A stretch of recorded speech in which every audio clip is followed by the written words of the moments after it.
Good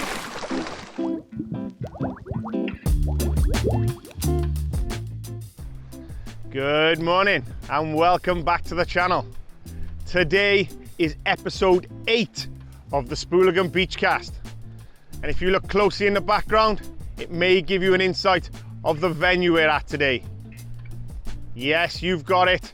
This is the home of Spooligan, St Justinian's here down at West Wales. It may give you an insight into our guest today also. This one is going to be epic. Get a cup of coffee, pack of biscuits, sit tight and enjoy the ride. So then, have you guessed who our guest is today? I'm sure you have. Yes, you've guessed it. It is the brains behind this whole operation, Mr Spooligan himself, Mr Craig Noble-Jones. So then, Craig, welcome to your very own Spooligan BeachCast. It feels weird being this side of the questions. I'm like, I don't know what I've let myself in for. When you suggested it, I was like, really? Someone who wants to talk about me? It's going to be a tough ride for you, I promise.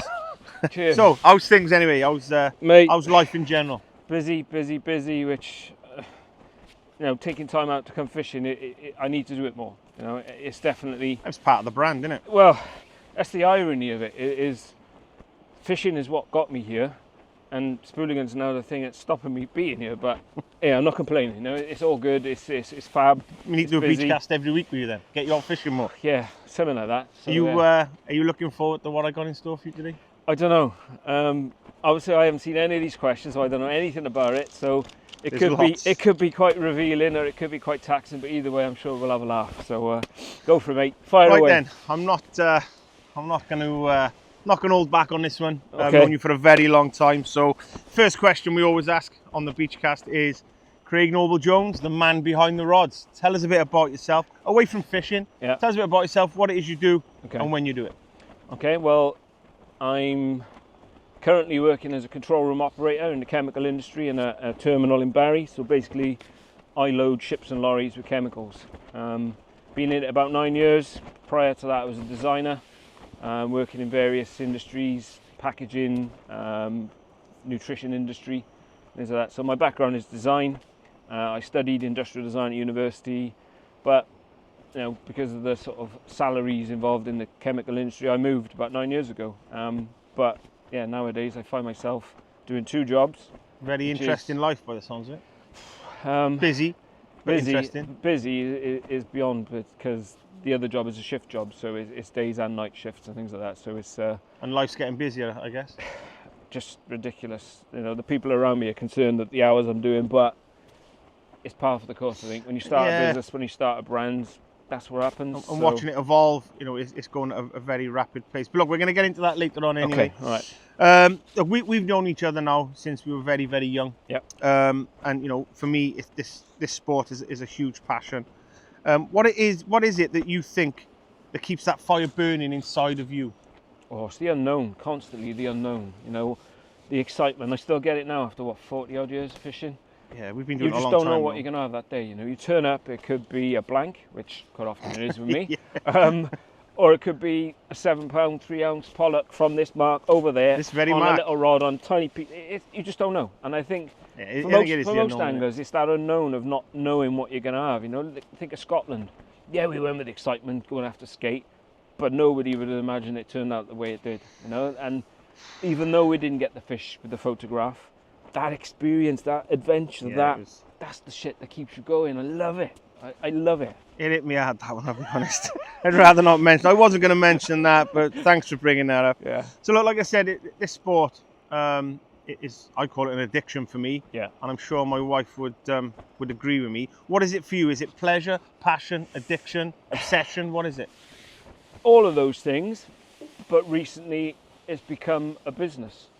It's more than an obsession for me. I've always been obsessed with fishing, keeping fish, studying fish. I was a fishmonger in university. I'm obsessed with fish. I keep fish. I got a marine tank. I was known as marine boy by my family as a kid. It's in my blood. That living by the sea, fishing, being near the coast, all of it is everything for me. So in answer to that question, all of it and more. Okay, so right back to the very start, who is to blame for this My obsession, brother, who who should have Should been have been here. today. Thanks for coming. I introduced him on the Chesil episode. He's the reason I fished as a youngster down in Brixham and Devon, fishing for mackerel, things like that. And from then, the addiction was in. You know, it's. Tell us a bit about your brother then. What is it that he's got that you wanted to follow suit with? It was just Is sitting. he addicted like us? He's getting back into it. He flits in and out. He's more of a mackerel basher down on Chesil, and certainly, you know, having seen some of the adventures we've had in some of our videos, he wants back in. He's like, yeah, man, I'm coming to Scotland with you. I'm doing this. I want to come to Norway.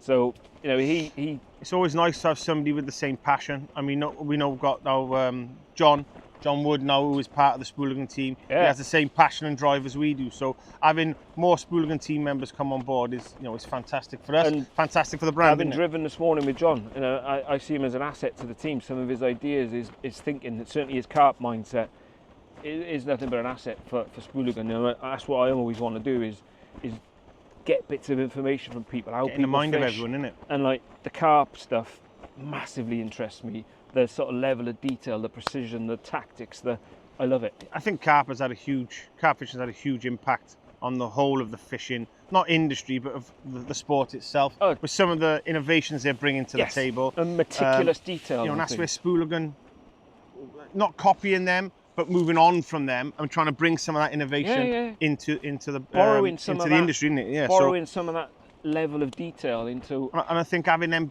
people in the team is always going to be helpful to 100%. I agree with that. So, obviously, we're right back at the start where you started. What was fishing like for you growing up? It started off, you know, pretty novice, kind of, you know, I would call a dangler. Around the Barry area, you know, and you know what that's like. That you go out and regularly it'd be whiting, codling, every session. I don't remember blanking as a kid. Lots of fish. I don't remember blanking, and it was just fun, you know. It was school would finish and off you go. Whether it was a night session, and I got someone else to thank for that. There'd be Neil Griffiths and his father. They used to take me out because nobody in my family. My brother was busy doing his things. You know, obviously, he was probably teenage then, so he was, you know, chasing the ladies and alcohol. It was different back then as well, wasn't it? Yeah, you know, he'd go out and one rod.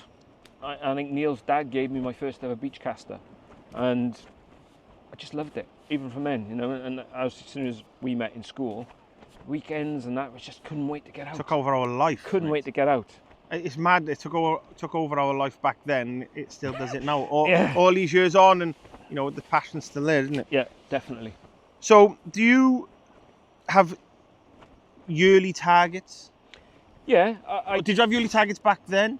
Or was it just pleasure fishing? I didn't think too much about it back then. It was just pure enjoyment. And I think I've said in many videos, I'm not a prolific angler. And my PBs are pretty poor. I'm not one of these guys who brings in monsters regularly. So I do set myself targets annually. Certainly now, the last few years, when I have something to focus on. The annual targets you set? Yeah, like last year, you know, I wanted a double figure reel. All right, I spent a long time getting it, but did it in Scotland. You've done it. This year, I don't know. I haven't really thought about this year. Obviously, we're going to different places this year, so yeah, we got lots. It may well be fish that I've never caught before. You know, your halibut, your wolffish, things like that. Yeah, I will at some point, once I actually get some time, work out what I want to achieve this year. And maybe just top in some of the ones I've already got, you know, my eel, my taupe, and things like that. So yeah, and I think around where we fish, that's how it's going to be, innit? Always topping up the targets that we had last year. It might be the elusive 20-pound blonde or things like that, you know, things that are cherished still, those kind of golden sort of PBs. It is a test for your passion and addiction then. All right. Can you remember your first fish? Yeah, Dawlish, mackerel, off the breakwater. Your brother to blame by the sounds of that. Yeah, I got a photograph. Actually, no, it was in Brixham. And I think it may be one of those little 3 or 4 hour boat trips. All right. I think that might have been the first fish. My first shore caught fish was definitely Dawlish breakwater as a kid, little mackerel. And I think I got photos of me with a cheesy grin. Mackerel fishing is fun. You know what I mean? You know, they're so active. A string of them on a light rod, crazy. I think it's one of them things you could do all day, every day. My brother loves it. He loves it. Shame he's not here today, dickhead, for getting the dates wrong. Well done. He thought I said January 29th. No, it's December. What targets have you set yourself this year? I haven't got there yet, but it's in Norway, I'd love to catch a wolffish. I think they're fascinating. I think mine's just going to be to catch in Norway. To catch and land in Norway. Yeah, not have a 4.5 hour fight. Yeah. No, I haven't really set any this year, but yeah, I'd like to beat my tope PB, which isn't particularly wonderful. But the amount of tope that we have along this coastline is a good chance of that happening. Yeah, depending on time, how much time we can put into it. Tactics dialed in, and we know some good marks and what tides, what conditions to aim for. Yeah, that's the key. That's the key when fishing for them fishing. Yeah, I think time, tactics, and timings. Yeah, 100%. So, other than sea fishing, then, have you ever dabbled in any other type of fishing? Did a bit of course and carp with you when we were youngsters. Oh yes. And I would like to try fly when I have more time. Mainly like trout, salmon, things like that. Yeah, I think that may interest me slightly. If I do get pretty Gucci at it, I would like to go overseas and do like bonefish and things like that. I think it's a thing that I would do. I'd like to have a go of, like jet skiing. I'd like to have a go at jet skiing, but only once. That'll do for me. So I think fly fishing is one of them things for me. I don't think I'll be any good. I wouldn't mind kayak fishing. It's not for me, I don't think. But the pedally ones, not the rowing ones. Yeah, I mean, look at it now. It looks okay, but you know what I mean? Yeah, not my luck. I'd end up in Ireland or something. Yeah, same as you. I'd be ringing you up from a different continent. RNLI, like, come and save me. So tell all our viewers then why it is sea fishing that you stuck with after all this time. It's always been something I've always done, mainly because where we lived as kids, Barry, you're right on the coast, on the doorstep of the Bristol Channel. Why else wouldn't you? I mean, it's fishing. I've always loved fishing, 100%. That's a given. But when you've got that coastline, which you're quite spoiled in the fact that I mean, look where we are today. Great fishing. Well, West Wales. Well, it's another level down this part of the country. It's fantastic. Oh, I love the place, but I think that's why I sea fishing for me. I love being by the coast, even if it's just going for a walk. It clears the mind. I don't think I could ever live inland. Now, I went to university in Nottingham-Trent originally for about 6 months. Hated it because I was inland. Well, yeah, growing up as we did around the coast, it must have been hard. I feel claustrophobic if I'm not on the coast. Same. I moved to Manchester the same, so I'd probably feel the same as you. Yeah. Do you think then that sea fishing has changed and evolved over the years for the better or for the worse? So from when we were kids, I know we had a different mindset then, but from when we were kids to how we see things now, whether it be tips and tactics that people give out, marks, or the busyness of the sport. It's massively popular, in terms of the amount of people who do it, because I think, back to our childhood, there was only a bunch of us who did it. Lee, myself, you, Gareth Griffiths, people like that. It was only a kind of select few, but now everybody seems to fish. When you talk to people, I fish. It's got massively popular. The fishing itself, especially Bristol Channel, that's changed. Like you say, I don't ever remember blanking as a kid. Do you know one thing? What I find is difficult to understand is, back then, what did we fish for back then? Anything. Would be whiting, cod. That's where it stopped. And eels. Yeah. But now, a smooth hound, where have they come from? Back in the day, there was never smooth hounds around. But now, when they're running through, there's thousands of them. Right. Well, what's happened? Yeah, what's happened there? On the nap. Yeah, what's happened there? Yeah. It used to be on the nap, like you just said. Cod, whiting. We used to go fishing with Ian Batt, Lee Byrne, Gareth Griffiths, and take home strings of cod back then. Now, you could just about get a cod from Tesco's, never mind off any of the marks around the Barry area and this coastline. What do you think? Why do you think that's happened? Why do you think they have gone and other species have moved in? I don't know. I've asked people with more knowledge than myself, what they think. Alan Brown, who fished back in the 70s, 60s, when it was at its prime, the cod fishing. And nobody can give a definitive answer of why the channel's changed, whether it's the dredging, the barrage, the Cardiff barrage, about how you haven't got that influx of water coming in anymore. I don't know what has physically changed, but the fishing has definitely changed. It's like I said about the mackerel on the nap this year. Things have changed. Do you think then it's brought more people into sea fishing around our area?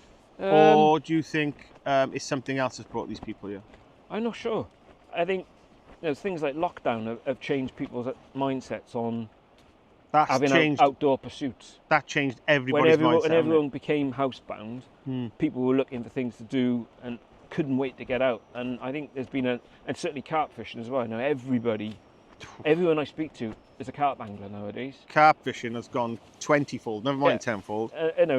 I've seen statistics about fishing, and it's one of the fastest, if not the fastest growing sport in the country, and always is and always has been for a long time. But nowadays it's ballistic. I think that especially fishing, once somebody tries it, they never go back. Oh yeah, hooked for life. Yeah, and that's what happened to us. It may even be the kit, like buying the kit. That in itself it's is the whole addiction. thing. It's the whole thing. There's so much of a range out there these days. Yeah. That okay, this question I haven't got written down, but what's your best kit? What I've got now. It's the only time in my life when I've had decent enough money to buy what I want. So I have the setup I want, I like, and I'm happy with. T1000s, fire blades for my lighter stuff, air power arrows. What was your kit back in the day? Oh, fuck.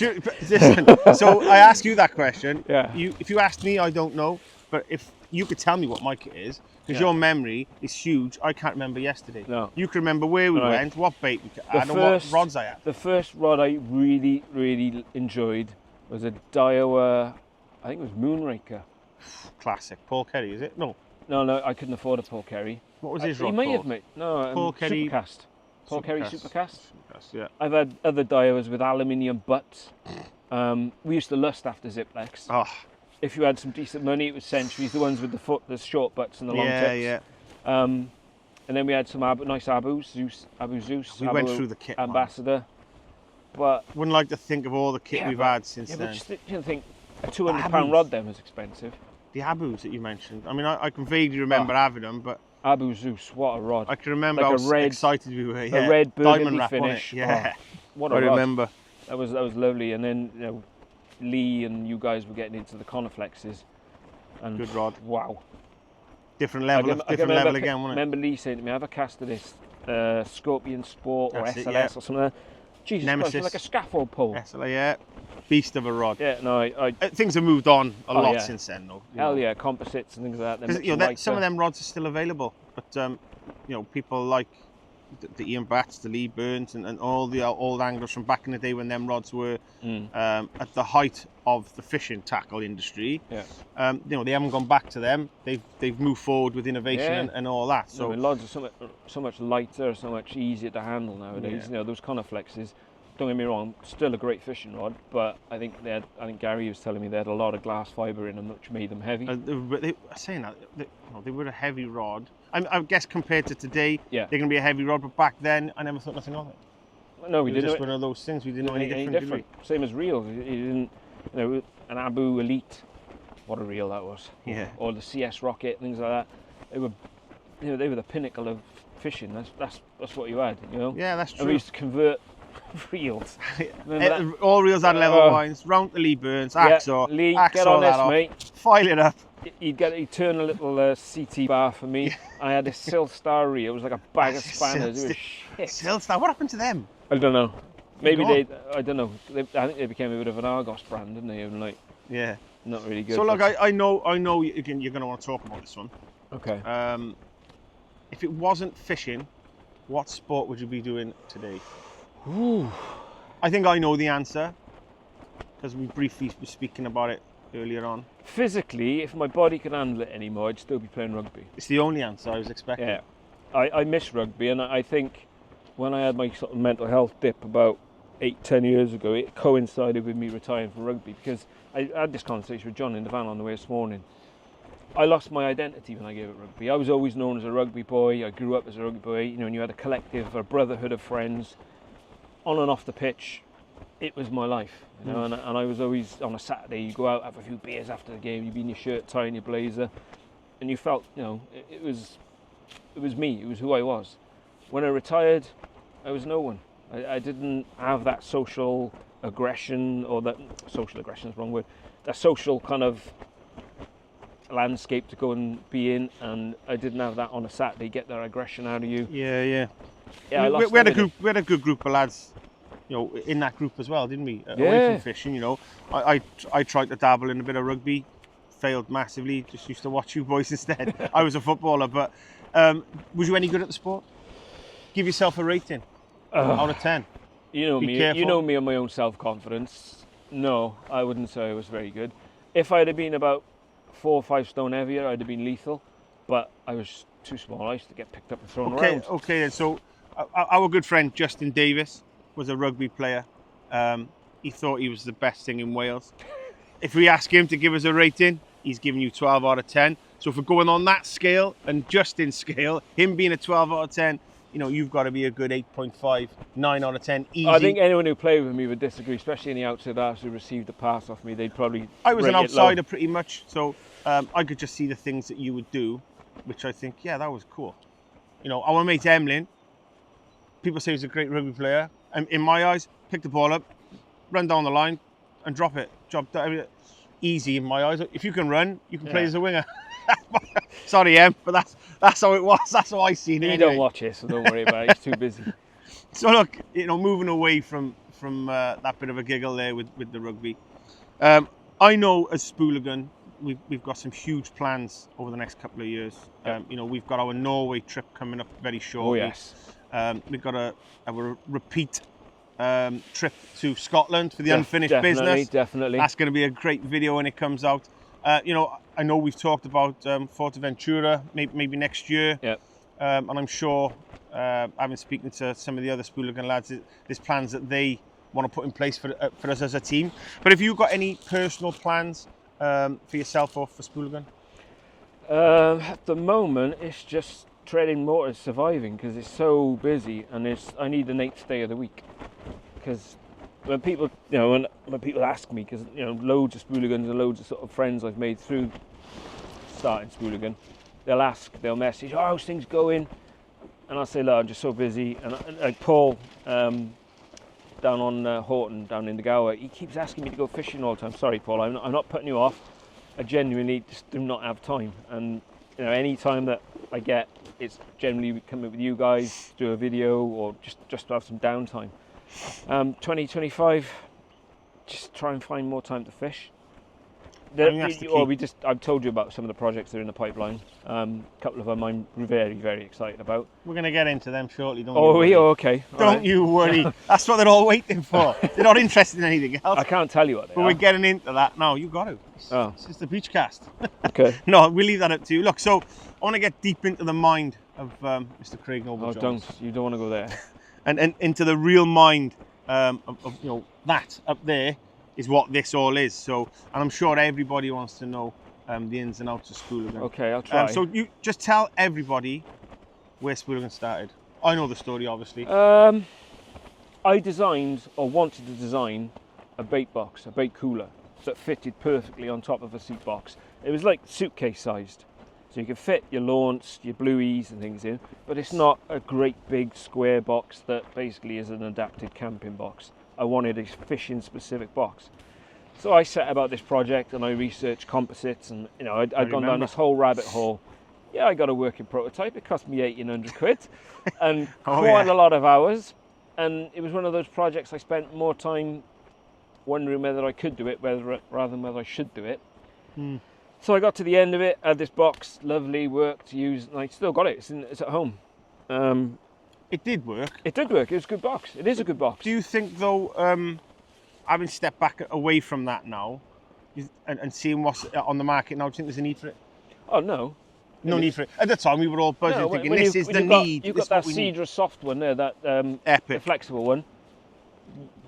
What? We don't need anything more than that. It does the job. So yeah, I spent too long thinking, can I, rather than should I? And I spent too long thinking, come on, please, hurry up. I want it. And all the way through the process, you know, I loved the process and I loved the end product. But obviously that was over a year ago now. Yeah. And like I said, I've stepped back like you and thought, is it a need? Probably not. Cedar have bought out some quality cool boxes that we're all using today, and they do the job. It was going to be Gucci. It's carbon fibre and Kevlar. It was stunning. And the thermal properties of it were outstanding. But moving on from the cool box, what happened next? Well, I obviously had this very expensive prototype, and I had all these prototyping tools and things. So I was like, oh, do you know what? I'm going to make myself some stuff. And I made myself some accessories, and I turned up to this venue probably just over 14, 15 months ago. October 23. And this man looked at it and was like, "What's that?" And I'm like, Blew my mind. explain, and he's like, "That's massive. This could be." And I couldn't sleep, you know. I couldn't. And yeah, within a fortnight, Spooligan was born. I got everyone involved at home. I went home and told everyone. They were like, "You're mental." I said, "Look, you don't get it. I get what it is, you know." I didn't see it. I just thought it was because I'm obsessive about being organised, and I like to be clean and tidy, and anyone who knows me knows I'm a bit of a weirdo like that. Yeah, and it started from there, and it's just trundled on, and it's gone bonkers, hasn't it, to be fair. It's beyond anything I ever thought. So then, Spooligan, Mm. where's the name come from? I Strange name. I know it sounds cheesy as shit, but I had a dream. It was a day Right. before a Chesel Yeah, but where'd the trip. name come from? I don't know. It I was, it was a day before a Chesel trip, and I had a dream that we started a team called Spooligan. And then we set up a WhatsApp group on it. Yeah, and I called it Spooligan. Team Spooligan. That's it, yeah. And then it just became a logical name for a business. And It's a great name. It's a play on fixed spool. It's got fishing in, and it's kind of this slightly rebellious brand who sticks the middle finger to the big boys of how things are done and how to rethink what fishing is and how you do things, because that's always how it's always been done. And that's the kind of personality of Spooligan is. Change the mindset, isn't it? Yeah, it's just why to question things. That let's put it that way. I'm not dissing or bad mouthing anyone or any brand. It's just a different way of doing things. Yeah, yeah. There is a different way. The first product you showed me at this very venue It's in a frame, that is, in my office. was the holster. Yeah. And like I said, that blew my mind on that day. How did you come about thinking of the concept, the material to use, having it on the box, and then have the audacity and the cheekiness to not tell anyone and just rock up and sit next to me and start slipping your scissors in the side? It was just personal. It was a personal thing, and in part of the design process is obviously analysing, what it is you're going to be using, what tools you're going to be using, where you're going to be using it, what the body movements are, how you're going to use it. So that's part of the process. So that the form follows the function, sort of thing. It's as having spent most of my education and my working career as a designer, it's second nature to think like that. But the holster came about because I'm a clumsy bugger, and I'm forever losing bits, putting things down. Where'd I put my scissors? Where's my knife? Where's my elastic? Same. And it's not too bad here because we're on sort of muddy ground, but on a beach or on pebbles. But you know what? I think everyone's like that, because when we've talked about that product before launching it, we watched videos, watched people fishing, and they're all looking for their cotton and stuff. And it was all of a sudden, this is it. We've made it, or you've made it.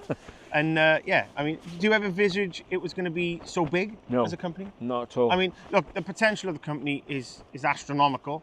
I know that time and people, if you like, is holding everything back, because you haven't got the time. No. You haven't got the capacity in offices and machines and people to run things for you. If you had £1 million today, you could set up a huge warehouse with abundance of machines, abundance of material, and you'd be #1 brand in the UK, possibly around Europe, instantly, because you could do that. It could make a bigger splash, and to be honest, what I'm good at is product development.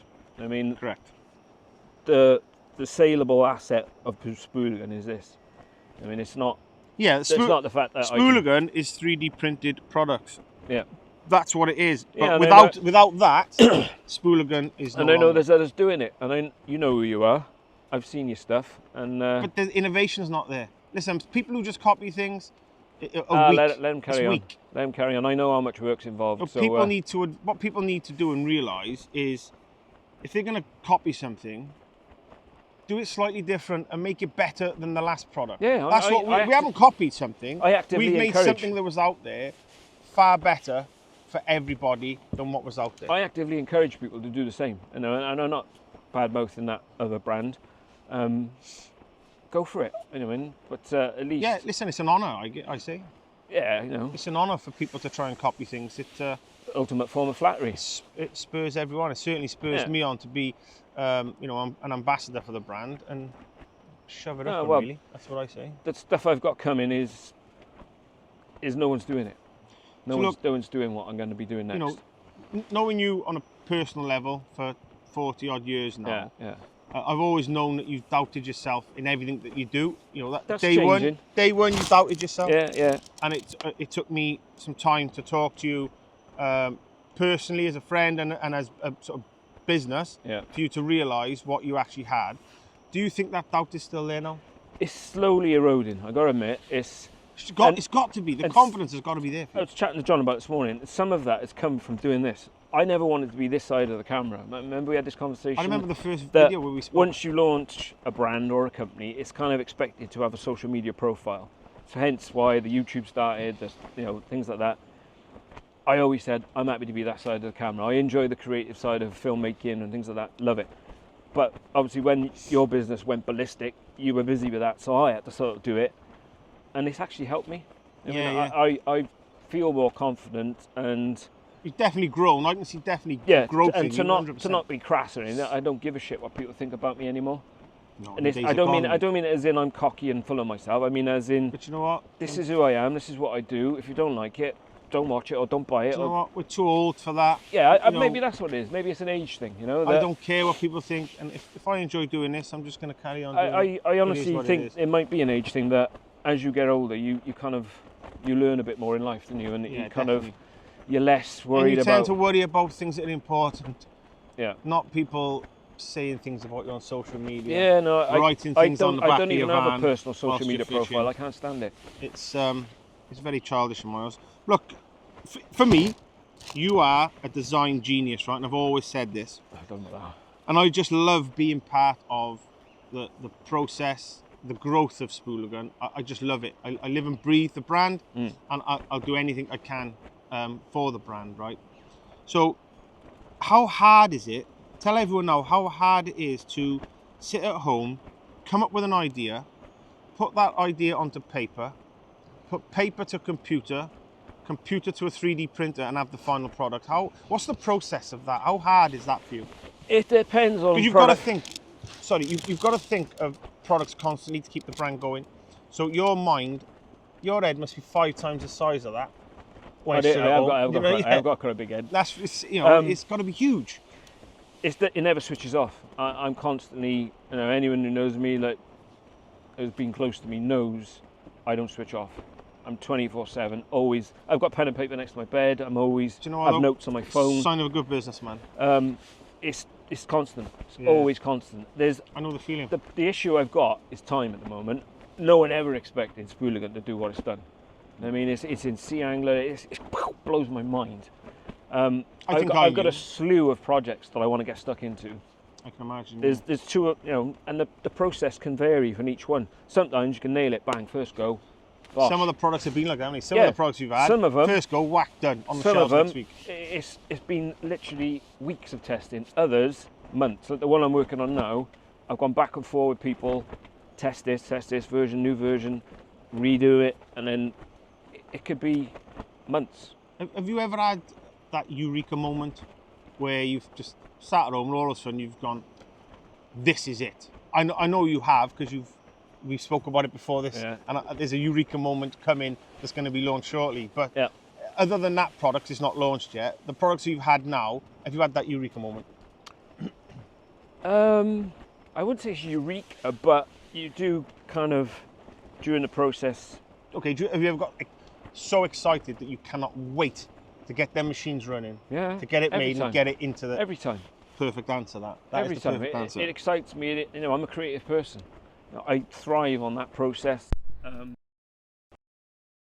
you really don't want to know. Like some of the things that I want to take Spooligan with, I don't think people are ready for. I have to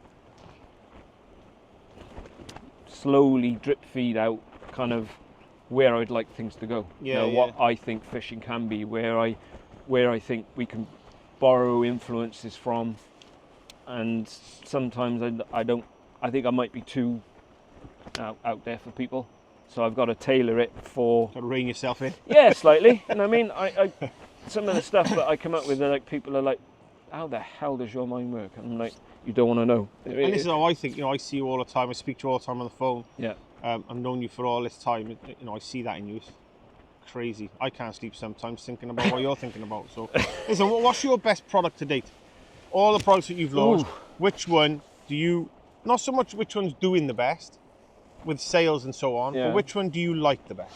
Which one's the best? If you could have one product that we've launched and that's your only product you can have for the rest of your life, which is it? Holster. I love it. Good answer. Not gripper? No, that's a personal choice. Not everybody fishes a particular way. Yeah, I've got them because I clumsy as hell. I knock my rods off the stand, or the wind, or you're fishing for something that's a little bit aggressive. The thought of, because I'm a tackle tart, I've realised that the last few years. I like my kit to be clean, tidy, and no scratches. And you know, most people out there laugh. It's just a fishing tool. It's a tool, that I get that, but when you invest as much money in your kit as you might well do, you know, rods, look at them, they're £600-700 now. Rods, you want to keep it nice. You look after it. That's the rod you're going to use forever, as long as you look after it. But for me, Holster, Spooligan, it appeals to all the OCD nature of myself of keeping things where I want it. No, it's there. And, I can't lose it on. Listen, tell all the viewers then what it's like for yourself now, 12 months on, watching YouTube, reading Sea Angler, walking the beaches, and seeing people with your products on their rod stands, because you know what, they are everywhere. You see them in Sea Angler, you see them all over YouTube, you see some top-end anglers and top-end brands, whether they want to or not, having it on their channels and so on. What's that feeling like? Is it a massively proud moment for you? It's slightly alien, if I'm honest, because, you know, having worked on different brands over the years, I've worked for some big brands, you know, and there's stuff in supermarkets, there's stuff in shops that have gone into millions of units, you know, that projects or things that I've actually designed. Have you read my cards? No. Oh, okay. I've done it for a long time, you know, where you've seen things you've worked on and you see it out there in the public domain, and it's like, hey, I did that, I was part of that team, or I did that, or that was my idea I gave to something, whatever it might be. This has got to be a prouder moment of that, but, though. Oh yeah, because it's way more personal, you know, this is something that... It's a baby, you know, isn't it? It's a passion. It is, and it's become that. It was never meant to be anything like that. It was never meant to be a business. It was something I did for myself, and you saw the potential and lit the fuse paper. And yeah, it's bonkers, and I've said it in a few posts, saying a magazine that you and I used to read as kids, and you know, sometimes you'd cut it out and stick it on the wall and things like that. To have an article about Spooligan in there it's crazy, isn't it? Yeah, I'm still slightly getting over that. Right then. This is the one that all the viewers want the answer for. Oh, uh-oh. What's the next big thing? What's in the pipeline? All I'll say... You can hand on heart say, this is coming out and it's the one. All I'll say is it's bait related. That's it. So you guys who want to crack on with tripods, there is a few people out there that have an inkling of what it is, who are close to us. I've spoken to them, and we're getting advice off, isn't it? There's people I'm working with in certain areas of the country and potentially abroad now as well. There's some testing to do. I'm testing one of them today. How do I kind of cleverly put this without giving too much away? I'll leave that to you. I want to get it right, put it that way. It has to be right. Because it's going to be a bit of a mindset change for a lot of anglers of how things are done. But I've been spoken to, the more and more people I speak to, who I've trusted to speak to, they're like, holy shit, yes. And you know what, I think that's one thing about the brand, that a lot of people have bought into the brand and are offering some great help to push the products forward to where they are today. You know, it's not all me, it's not all you, it's not all the team. There's people out there who are not part of the team but are really, really happy to help in it. Oh, massively. There's loads of people who are massive supporters of Spooligan, but also the input from people who've got more knowledge than me. You know what I mean? Even like chatting to John this morning on an event, you know, a very experienced carp angler. You know, some of the things I wouldn't go that far.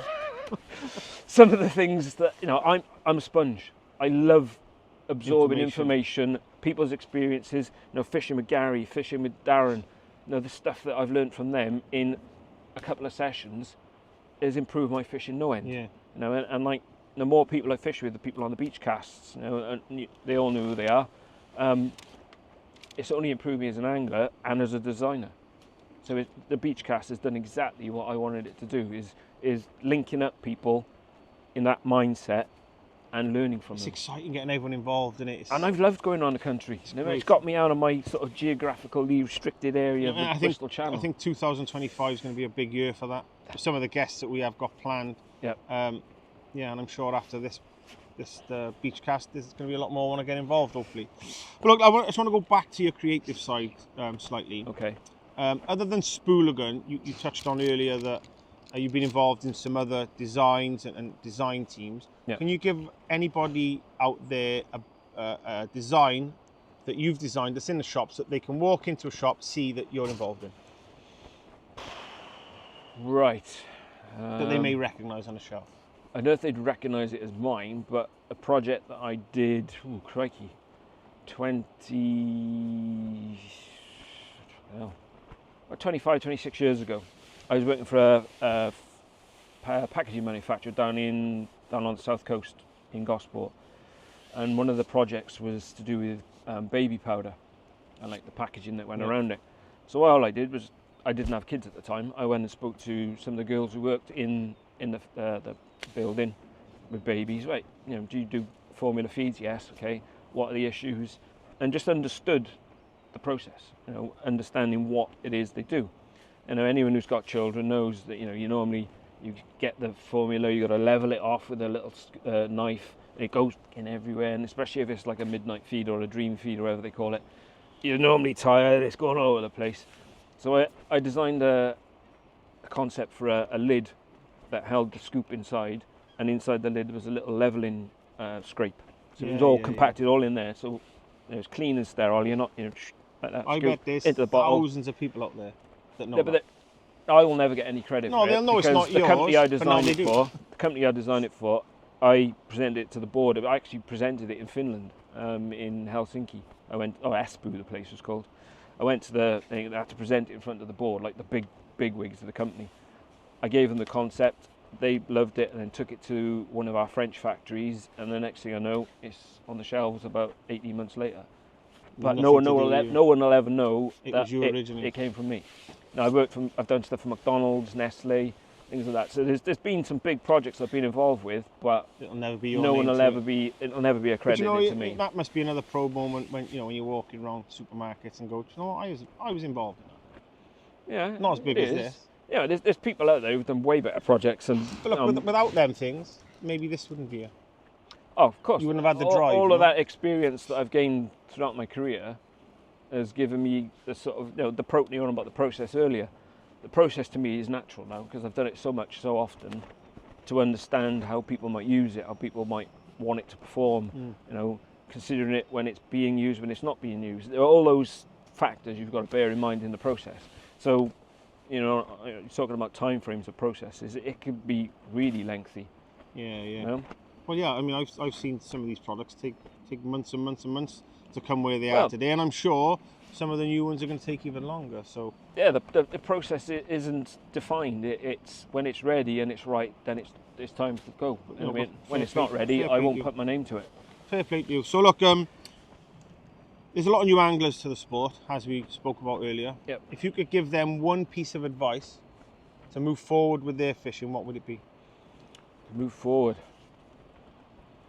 Bait is king. In what respect? The best bait you can get, whether it be frozen, keep it frozen, and then when you get to the mark, fresh is best. Fresh is best if you can get it and if you can afford it, because the prices are just going up and up and up. And I know I appreciate the amount of effort it takes to go and dig worm and there's a lot of effort goes into it all. And having done a little bit myself, I don't begrudge the professional diggers and pumpers. Anything. And do you know if it wasn't for them, worms and fresh bait wouldn't be there. So shout out, gotta go to them. Definitely. Them guys who are out there day in, day out, and the likes of Jason Wibley, who owns the Bait to Go bait shop in Cardiff. Without him, what would we do? That would be the advice. That would extend to something like that. Find yourself a good bait supplier, because I know Jason takes care of his bait. When you have fresh worm, you can have it in water. It's the better the bait, the more chances you've got. Look after them, and they'll definitely look after you, as he has done with us over the years. My advice would be bait. Right, here we go then. We do this on all the podcasts towards the end. The quick fire 10. Oh. Got some corkers. Okay. I haven't really. Alright. Right, so I know this one, and probably everybody who watches this knows this first question. Fixed ball or multiplier? 100% fixed ball, never going back to multiplier. Wow, big shout. Yeah. Jeez. Number 2, your favourite rig. So this is, I'm a bit curious of this one, because I heard you speak about something off camera earlier, which shocked me. So what are we saying? It's either between a loop or a pulley. But with the pulley, I am starting to think dongle. I know we've had this conversation many a time, and there's a kind of polarising opinion on it of does it work, doesn't it? What about the video we did right here? Yeah, Sat here, and I know it's kind like of this. What about this? Would I have done this? And I know it's kind of slightly controversial to go, contradictory, should I say, of me saying, no, this is no good. I've missed bites. But over time, I guess. Things evolve. I want to pursue it. I've watched some different videos recently of kind of more South African inspired rigs. They got inline circles. Yeah, we've been looking into things like that. Yeah, especially for Norway, for halibut, so you're not deep hooking them. Okay, number 3, one bait for life. Gotta be only one answer. I would have said squid. This is a tricky question. What we spoke about off camera. I would have said squid, but in a couple of months' time, this answer's going to change. This might be a different. Yeah. This answer's going to change. For now, let's go with squid because it's most versatile. I think that's the bait everybody. I know Gary Pye would say peeler crab, but yeah, we can't get any. So yeah, but for me, squid, most versatile, cost effective. This one I'm interested in. Favourite fishing brand other than Spooligan? Oof. I would have to say Century, British brand, British made, consistent quality. Yeah, good answer that. Number 5, summer or winter fishing, and why? Ooh, I do like summer, mainly because I'm quite a lean guy and I feel cold quite a lot. So why I'm going to Norway, I don't know. Summer, I think. For what reason? Just being, in shorts, more t-shirts. More fish around, I guess. Yeah, and just the warmth. Yeah, I know what you're saying on the warmth. I'm looking sat here freezing. One mark you would fish for the rest of your life. We're on it. Standard answer. We're on it. I'm silly question. My ashes are coming here, you know that. That shouldn't even be number 6. That should be out. Right, number 7. I probably got the most memorable fish. Ooh. It doesn't have to be the biggest. Most memorable. Most memorable. You don't even have to have caught it, I guess. But just the most memorable. Yeah, no, you have to catch it. Yeah, most memorable fish. I do like my eel from Scotland, mainly because the effort. Yeah, it was a pursuit that I'd been after for a while, and I did it. My taupe, I could say, would be up there with it, but my eel in Scotland was pretty special, and I think that came across on camera. I was like a 10-year-old kid at Christmas. So I'm hoping you give me the right answer for this one. Okay. Number 8. Fish alone or as part of a team? Ooh, horses for courses on that. There are times when solitude is needed, and especially since Spooligan started, there are times when I could quite happily just sit and stare out, and I wouldn't even probably bait up. I just sat there. But it's nice just sometimes. In general, fishing with people, the social aspect, the chat, the banter. Yeah. Number 9. Take them home or put them back? Generally, catch and release. But if it's a fish that I do like eating and it's in size, I'll take it. What would be the fish to take? See, I love skate wings. Skate wings is beautiful. I love skate wings, but they're a bugger to prepare. So I put them back. You're right then. Number 10 is always a tricky one for everyone. I know you like the favourite biscuit. Yeah.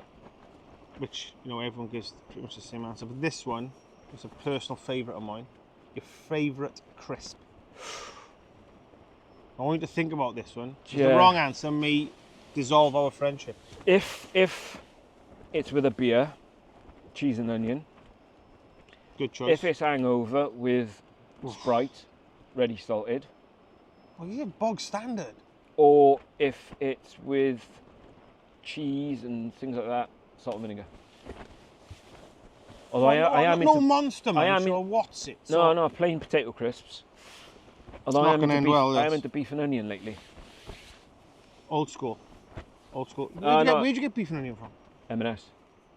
Don't shop there, it makes too much money for me that. Well, yeah, look, mate, I've come to the end of my questions. Okay. And it's been a pleasure being part of this crazy journey the Spooligan's taken us on, right? Yeah. Most of all, it's been a pleasure being a friend of yours for over 40 odd years. Oh, cheers, mate. And it's also been a huge pleasure to be the host on your very own Spooligan BeachCast. When you suggested it, it was... So, on that note, I've got us a little something. Oh, yeah? Just a little tipple from me and my friend here. I haven't finished yet. No, I couldn't bring you any quality cheese.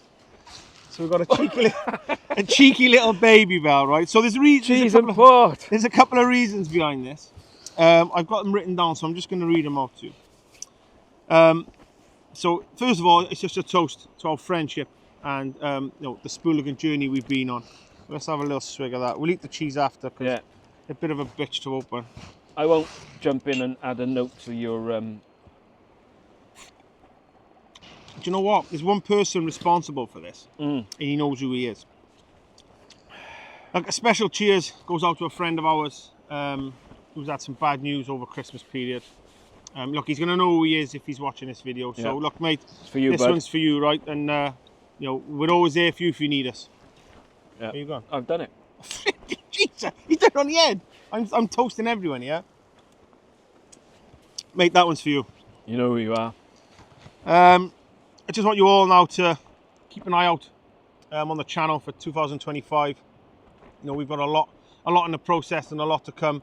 There'll be a lot more from myself, Craig, Carl. I know John's keen to get in some videos as well and do some of his own. So there's going to be lots of videos on the channel in 2025. We've got lots of trips planned and stuff like that. So keep an eye out for us all. Keep supporting us. Keep giving us a thumbs up and so on. Look, we all the team, we hope you have an amazing 2025. And you catch the fish of your dreams and hit all your targets like we're going to do. So look, from myself, not from him because he's out, but from me and all the team, Happy New Year. And look, we'll see you on the beach sometime. Cheers.